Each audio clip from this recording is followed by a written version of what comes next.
All right, guys, so this week we're going to continue with some fundamentals from closed guard. This week we're doing the chain of Kimura, hip bump sweep, guillotine, and then the 100% sweep, and then some counters to that. A couple of things, just like we've been doing, I want to make sure we start with some of our component movements. And the two this week are these oblique crunches. We're here on our back, our heels are to our butt. It's really important that we learn, if I'm changing this angle here, that I'm doing it with my obliques. It's going to come into play when we're finishing our guillotines. All right, so we're going to start warming up like this. We're making these movements by concentrating on contracting these muscles here. All right, and the next one is very, very important. It's the bridge and turn. And this one is very powerful if you do it right. And one of those things where if you've come up in another sport like wrestling, you've got a lot of habits that you have to undo. And so there are a lot of situations in which we need to go from on our back to our chest down. And a lot of times wrestlers or people who haven't done jiu-jitsu before will focus on scissoring their legs very hard and kicking over. And if you do it strongly enough and violently enough, it can work, but you end up with your shoulder in the way most of the time. So if you've got big, broad shoulders and your legs aren't as strong as they can be, a lot of times people get stuck right here, especially if somebody is putting pressure down on you. The more effective way is to do a bridge and turn, and it is a little more complicated. So we start off with bridges just like we did last week, and as you start out, your heels will probably be pretty far away. And as you get better and better, they can be closer and closer. All right, so I'll take about a middle stance so we can demonstrate this. And just like a lot of stripping and bridging, we start with a bridge and we concentrate our weight on one foot and the opposite shoulder. Nothing else touching the mat. I want to have my elbows in. This foot here is going to come behind this other foot. And as I bridge and I turn, I'm driving off this leg, concentrating my weight here. Those are the only two things touching the mat, and I come to that plank position. From the other angle, it looks like this. I concentrate my weight on this foot, this shoulder, bridge, this foot goes behind, and I turn and I end up down like that. All right, so those are the two component moves we're going to work on. We're going to talk about posture again and our base. When I'm in somebody's guard, just like we talked about last week, I want to have a good steady base and I want to have good posture, head over hips. So just like we talked about last week, I want a good triangle with my knees and my feet. I want my butt as close down to my heels as I can. The higher I go, the less stable I am. Sometimes people aren't as flexible here, and so this is all they can get, which is fine. It's much better that than this. The key thing I want to make sure we're not doing this week. A lot of people have a very bad habit of kicking their feet out like this because they feel like it gets them a little bit extra stability and it gives them an extra inch or two, especially for these hip up sweeps, but for a lot of other techniques. You're going to end up hurting yourself. Do not do this ever. It is never a good idea. It never buys you anything other than a broken ankle. All right. We want to make sure that our toes are in line with our knee. We're down like this. All right. Thanks. All right, guys. So the first link in the chain this week is our Kimura. There's a number of ways to set this up. The most important factors, as all of our attacks from guard, I've got to break Mike's posture and create some angles. Okay. Right now, Mike's got his great posture. He's got his posts, and the first thing I have to do is remove these posts before I pull in with my legs. If I just start pulling with my legs right now, this is what's stopping me. All right, so there's a couple ways I can do this. I can keep my guard closed. I can hip up. I can make blades out of my hands. I can swim in this little pocket here. All I'm doing here is taking these off a little bit, and then I'm pulling him in with my legs. That's preferably way number one. Way number two, I'm going to make these meat hooks. I'm going to kind of rip them here. I'm going to rip them out by doing a rowing motion as I pull with my legs. That's way number two. Way number three is somebody's very strong, especially if they have grips on my pants and gi. I'm going to just flare their elbows out slightly. I only have to get a little bit of a flare here. And then I'm going to pull them in very strong with my legs.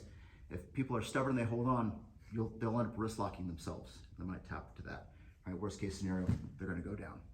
Okay, so first things first, I have to remove Mike's posts. Okay, I want to get his hands on the mat. All right, now that I have that, I'm going to pick a wrist. I like to attack this one. Okay, so what I need to do is I need to then open my guard and look, I'm keeping my legs straight, my hamstrings down, I'm taking my butt off the ground to keep weight on Mike's legs. I'm going to connect this hip to the ground, I'm going to create my angle. by shifting and connecting this hip to the ground. Okay, I still have weight on Mike's hips. And now I sit up, I connect my sternum to his shoulder here. Jake, I'd like you to come right over here so you can get this real quick. Thank you. As I sit up, I reach over with this overhook. I come under his arm and I grab my own wrist. So I see a lot of people really struggling with this, doing weird things. It's pretty simple. All I do is come through and grab my own wrist, which is all I really need to do. Okay? Now, as I come back down, I'm going to connect my shoulder blades to the mat and I'm going to rotate my head out this way. Again, by shifting my hips, I'm going to put pressure here on this leg as I rotate down to shift hips. And look, now I'm at 90 degrees. All right. A lot of people will start cranking here, and if somebody has tight shoulders, this can work. It's much more effective if I take the slack out of the joint by taking his elbow to his ear first, and then I'm going to pull down here as I push this up. You're going to get the tap. Look, if I don't take that slack out, I go forever before he taps. I take the slack out, it's much quicker. All right, good. Okay, so the next link in the chain is the hip bump sweep. I'll be pretty frank with people. My Kimura game is not strong. Some people love this Kimura. Some people are made for it. I use it as a way to set up this hip bump sweep. This is one of my highest percentage sweeps. It all starts the same. I take Mike's posts away by any of those 3 ways we talked about. I get him to touch the mat. I control his wrist, keep pressure on, create my angle, sit up and over. And right about now, anybody who's any good is going to start defending. So Jake, I'd like you to come over right here. Thank you. Simplest way, they're just going to start throwing an uppercut like this. Okay? They can do any number of things, but look, right now, it's not going to work. I need to keep control of this arm here. The way I do that is either by just saying the Pledge of Allegiance. If I have a gi, I'm grabbing my lapel. At the very least, I need an arm spiral. I need to make sure I keep control of this. Okay. Now this sweep can work from my elbow here. It's much better if I take a second and I get up on my hand like this. All right, so if you can take the extra second, get up on your hand, it makes your hips much higher. Okay, I'm gonna post on this foot. That's the opposite of the arm that I'm posted on. I bring my hips up. I'm gonna punch him in the chest with my hip as hard as I can. I'm gonna look over my shoulder while I do it. I secure my mount position from there. That's the hip bump sweep. All right, guys, so the next link in the chain is if my hip bump sweep fails, I move on to my guillotine. And I'm gonna explain a couple concepts right here where we have space. Things get really tight in this technique, and it's hard to show some details if we're actually in the positions. So number one, when I talk about cutting bones, this part of my wrist right here is my cutting bone.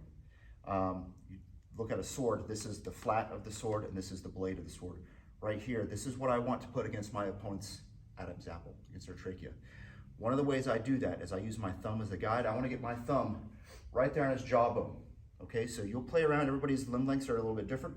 For me, this thumb position right here ends up being 90% of the time exactly where my cutting bone needs to be over their trachea. All right, the next bit that's difficult to demonstrate when we're in the technique is the grip. So I have my thumb in place, I have my hand out like this. I'm going to reach over, I'm going to curl here. So when we say a 10-finger grip, this is our 10-finger grip. I put my choking arm in place with my thumb on the guide. I reach over, palm to knuckles, and I curl these in here. Okay, I want to keep my elbows tight when I do this. I'm going to finish with one of those oblique crunches that we talked about.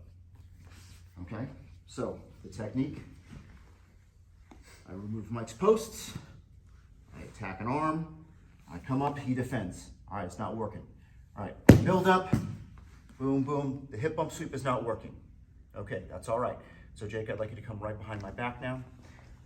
As before my butt hits the ground, as I'm still up, I need to release this arm control. I've given up, this is not gonna work. I take this arm, I wanna keep it as tight as I can. I'm gonna search over. I'm gonna try to get my cutting bone as close to his trachea as I can. All right, and I'm gonna come back down to the mat. Okay, so this is where it's very important. We don't start cranking on this until I line up where I need to be. All right, so I'm feeling for his jawline with my thumb here. I'm gonna snake my fingers in for that 10-finger grip, right? I'm going to flare my elbows. I'm gonna start pulling up now, and then I'm gonna finish. A lot of people just start yanking here, which is okay, but I need to remove that slack, and then I need to do one of those oblique crunches. That's what's gonna finish the motion, okay? So if I don't pull and I just oblique crunch, nothing's gonna happen. If I just pull and don't oblique crunch, nothing's gonna happen. I have to do this first, and then turn. I'm doing the oblique crunch, and then I'm pressuring out with my legs at the same time. Okay, great, thanks. All right, guys, the next one is the 100% sweep. If you do this right, it's named the 100% sweep because it always works. There's no way for them to shut it down. All right, so the whole chain. I go up, he defends. I go for my hip bump, he defends. I go for my guillotine. It's not working, something's not right. That's okay.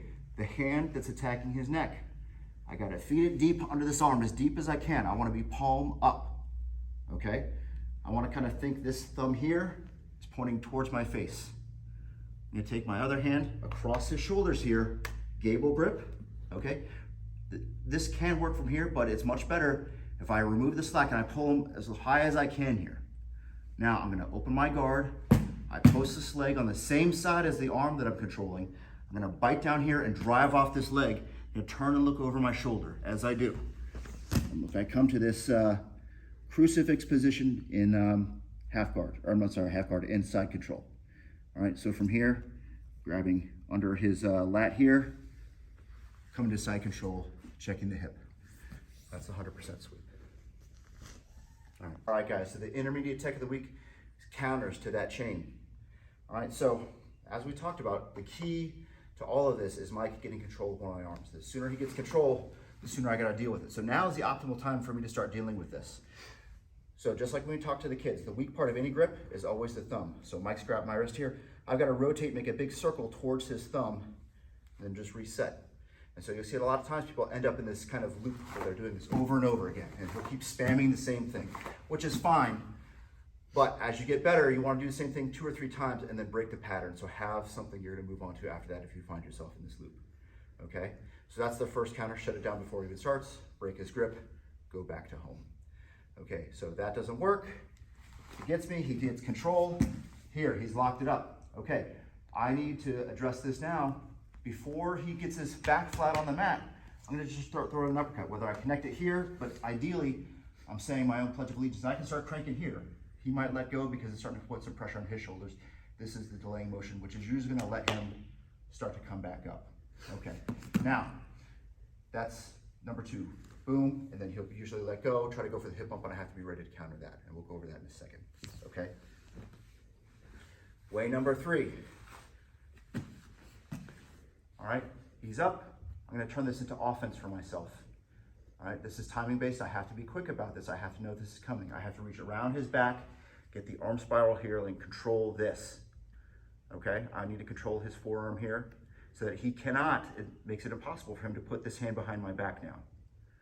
All right, from here, I want to take this hand, I want to control his hip, and as quickly as I can, I want to put my head into his lat here, and I want to drive in, get up on my toes, hips off the ground. Look, his guard is open now, and so now I step over, I don't want to hop over both feet at the ground at the same time. I start coming around, and look, now I have entries into back take position. Okay, so it's very important that I got to keep myself safe with that arm spiral so that he cannot get that arm behind my back. Once we're there, I have a few seconds. I need to start pressuring in with my head, hips up, step over, step over. Okay, thanks. All right, guys, so the next link in the chain is the hip bump sweep.